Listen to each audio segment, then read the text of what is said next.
With the new year past and spring training barreling towards us, prospect season around the interwebs is about to explode.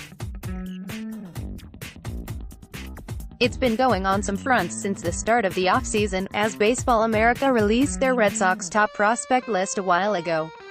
Now, however, we'll be hearing more about these lists as more team lists will be released, as will the league-wide lists start to appear on various platforms. Boston's farm system, as we all know, is among the worst in baseball, at least in terms of top-end talent. Dave Dombrowski is doing what he can to rebuild the system, but for an organization in win-now mode like the Red Sox, losing value on the farm is just part of the deal. Still, there are some interesting names in the middle tiers, and they have intriguing talent at positions that are often associated with top prospects, i.e. in relief or on the corners. Fangraphs dove into the Red Sox system on Thursday with their top prospect list for the team. Before we get into it, and it's a very interesting list, a few notes. For one, Fangraphs does not have a set number of prospects it ranks for every organization, instead ranking all players they deem to have 35 future value on the 22/80 scale, of which the Red Sox have 26. They linked to explanations of the scale at the top of their post for those unfamiliar with the scouting method. Further, they have current and future values for each prospect among the traditional tools, also on the 20/80th scale. I won't dive too deeply into their write-ups or their scouting reports, you can click the link to find all of that, but we'll touch on a few of their reports and where some disagreements led between myself and their prospect team. Without further ado, you can see the full ranking and write-ups on Boston's top 26 prospects according to Fangraphs here. Below is a snapshot of their top 10. Tristan Casas, 1B, 3B Darwin Zone Hernandez, LHP Michael Chavis, 3B Anthony Flores, SS Tanner Houck, RHP Nick Decker, Bobby Dalbec, 3B Jay Groom, LHP Brian Mata, RHP Travis Lakins, RHP. I'm just going to go through some bullet points on my first impressions on this list, which is very unique in its order. The top 4 on this list is wild, and I certainly don't mean that as an insult. I think it's perfectly defendable to have the top Red Sox prospect in this order, even if I wouldn't have it myself. I'm still of the belief that Chavis is the slam-dunk #1 prospect in the system. That bet is legit, but the potential ceilings for those other guys make it an interesting conversation. For Casas, Longenhagen and McDaniel are not believers in Casas sticking at third base, which is certainly the majority opinion. I'm still waiting to meet someone who legitimately thinks Casas' future is at the hot corner. Boston will give him his shot, but he's almost certainly first baseman, which puts a ton of pressure on his bat to develop. That's why I wouldn't have him as the top prospect in the organization, but Fangraphs evaluators are super high on his hitting ability. For Hernandez, the risk is his future role, but Longenhagen and McDaniel aren't worried about it. They aren't worried because they are sold that he will be a reliever. This is also the majority opinion, but there still are a few people who think Hernandez can be a starter. Hernandez's biggest issue is his command, which is clearly more of an issue in longer outings than in short stints. If he doesn't fix his control issues, there's no way he can survive as a starter. I'm of the mind that the control poses some risk in relief, too, but I also haven't seen him and thus haven't had a chance to fall in love with his stuff. Others have, and Fangraphs says he has the chance to be a top 30 reliever in baseball.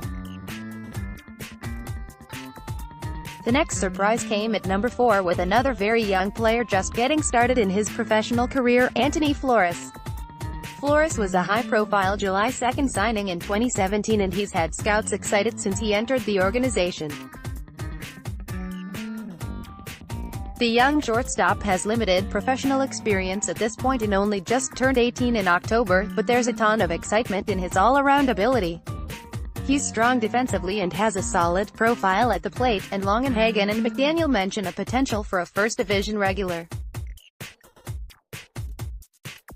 Seeing Decker ranked above Bobby Dalbec is fascinating and certainly aggressive. I'm not sure I'd go this far, and I admittedly don't know a ton about Decker, but I get it. Dalbec is a really exciting prospect, and if everything goes well he's going to be really fun. There's more downside than he showed last year, though, and I'm not sold that he's going to reach his ceiling. I'm generally wary of players without much professional experience. Decker barely played this summer because of a wrist injury, but if the 2018 second-round pick comes out and plays well in April and May, I could see myself aligning with this view. The ranking that may get the most reaction is also the one I'm most impressed by, having Groom 8th. Groom is still seen by many as a top 3 guy in the organization, and based purely on ceiling that's hard to argue. That being said, the 2016 draft pick has still not pitched much as a professional, and has been inconsistent to bad whenever he has.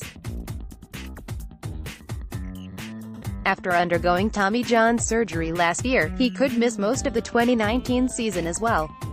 2020, hopefully his first full professional season, will only be his age 21 season, so it's certainly not time to bury the former first-round pick, but I just haven't seen anything in 3 years to justify anything in the top 5 of this list. My guy Jarren Duran came in at 13th on this list, which has me all kinds of excited.